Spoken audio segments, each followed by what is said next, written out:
Losinski. Circuito Éxitos. Son las 7:35 de la mañana. Mire, vamos a seguir hablando de elecciones, pero ahora de primaria y de presidenciales. Y por eso hemos invitado a Pablo Quintero, politólogo, consultor político, asesor comunicacional y de campañas electorales, profesor de la Universidad Central de Venezuela. Pablo, bienvenido. ¿Cómo estás? Buenos días, Román. Gracias y saludos para toda tu audiencia. Primero te pedí un comentario con respecto a lo ocurrido en la Universidad Central, ¿no? Sí, bueno, escuché las declaraciones de los candidatos. Yo como egresado, de verdad que fue muy triste no poder votar. Sí. Después de 2 horas haciendo cola, muchas personas mayores se desmayaron también porque la ola de calor les pegó. Por supuesto, fue un momento bastante incómodo para toda la comunidad.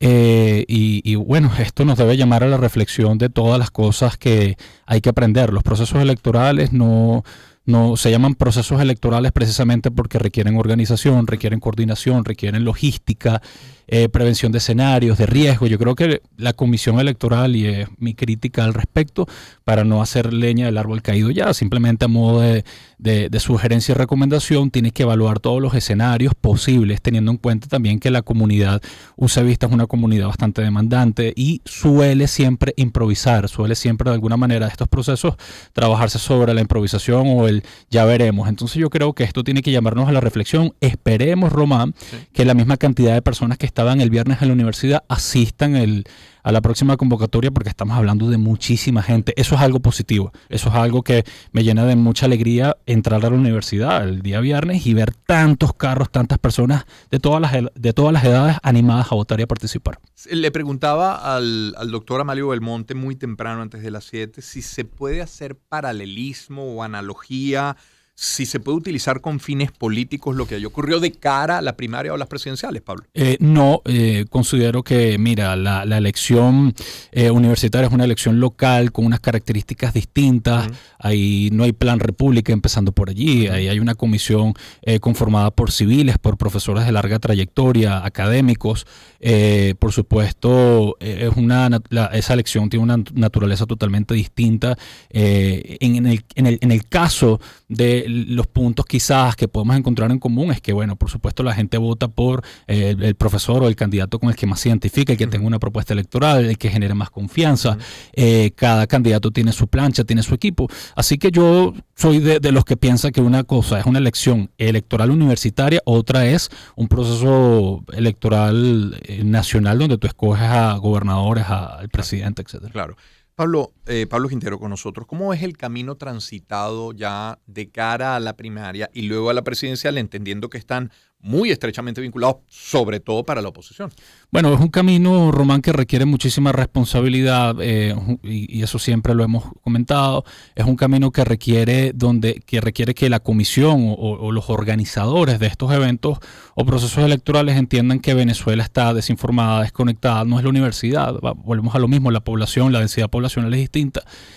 Por otro lado, la comisión está haciendo sus esfuerzos para llevar a cabo el 22 de octubre las primarias, pero insisto, hay narrativas que le hacen daño a la oposición.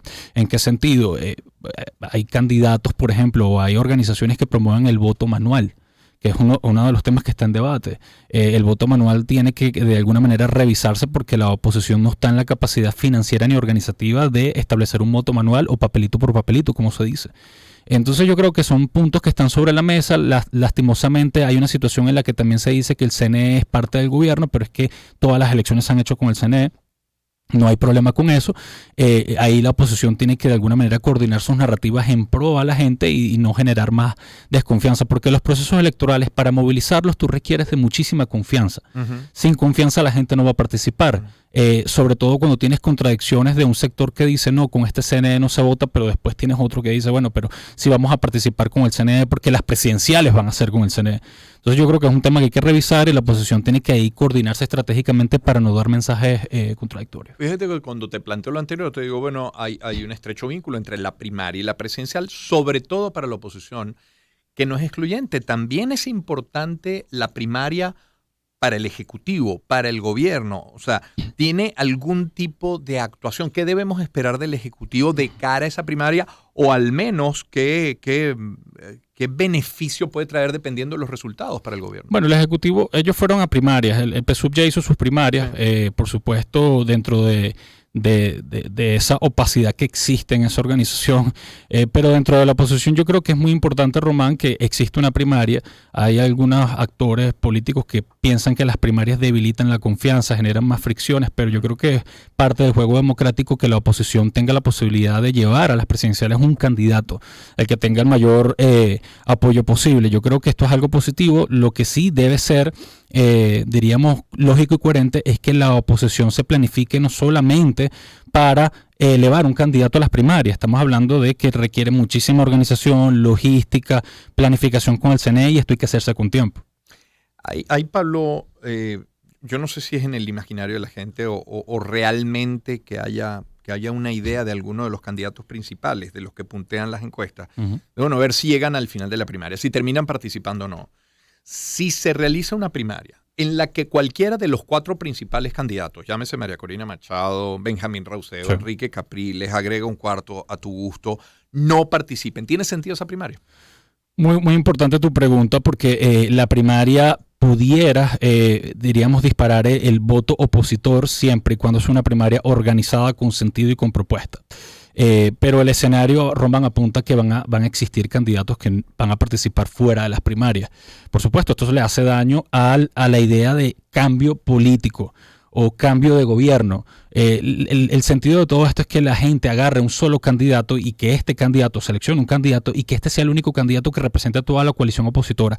Pero desafortunadamente en la oposición o en las diversas oposiciones, cada quien tiene su punto de vista. Algunos piensan que es posible hacer un cambio de gobierno fuera de lo electoral, otros no, otros quieren ir a elecciones, incluso teniendo en cuenta de que es un proceso que puede estar con ciertas irregularidades. Es decir, van a existir muchísimos candidatos, por lo que hace que la oposición tenga de alguna manera más cuesta arriba ganar una elección. Yo considero, Román, que parte de todo esto radica en cómo nos vemos después de la elección, porque muchos actores políticos piensan que una elección es votar y ya, pero también hay que generar gobernabilidad después de ese escenario. Entonces yo creo que hay que prepararse bastante bien desde el punto de vista logístico, más que todo. ¿Y la candidatura de un inhabilitado sigue teniendo sentido? Porque en la medida que te acerques a la elección va perdiendo sentido, a menos que sea una manera de tratar de presionar porque sea levantada la inhabilitación. ¿Cómo lo ves? Bueno, muy buena tu pregunta, porque la mayoría de los candidatos o los que aparecen en las encuestas tienen problemas de inhabilitación. Yo creo que es parte del trabajo político, es ahí está inmiscuida obviamente la negociación. Por supuesto, la idea es generar cierto tipo de presión y bueno, por supuesto, llevar a última instancia esa candidatura a ver de qué manera se mete o logran habilitar. Yo creo que hay muchas cosas, Román, que en política no están escritas y van a suceder en cuanto a las inhabilitaciones. Pero lo más importante, Román, es que más allá de las encuestas, se tiene que investigar a dónde está la gente, a dónde están los intereses, a dónde están las conversaciones, qué es lo que piensa, qué es lo que siente, y a partir de allí hacer un trabajo en función de una exitosa campaña. A ver, no eres economista, yo tampoco lo soy, pero a mí me queda claro que buena parte del esfuerzo del Ejecutivo desde hoy y hasta la presidencial de 2024 va a ser por mejorar las condiciones económicas. Sin duda. Porque todos lleguemos más cómodos económicamente hablando, todo el país. ¿Qué crees que ocurra? Por supuesto, es que el principal problema, Román, del oficialismo es lo económico. Es lo económico y es su realidad. O sea, yo creo que la realidad ha golpeado en la cara tanto a la oposición como al oficialismo, porque desde el punto de vista económico el gobierno se ha dado cuenta que mientras existan debilidades económicas, la gente, por supuesto, pierde capital social, la gente se desmotiva, no cree en la política, se aleja también del PSUV. Así como la gente se ha alejado de la oposición, desde el punto de vista psicológico también lo ha pasado con el chavismo. Entonces yo creo que la variable económica es fundamental en ese sentido. Bien, Pablo, gracias por habernos acompañado esta mañana. No, feliz día, gracias. Muy gentil. Pablo Quintero es politólogo, es consultor político, asesor comunicacional y de campañas electorales, profesor de la Universidad Central de Venezuela. Son las 7:44. Colocamos algo de buena música, puede ser Meat Love, It's All Coming Back.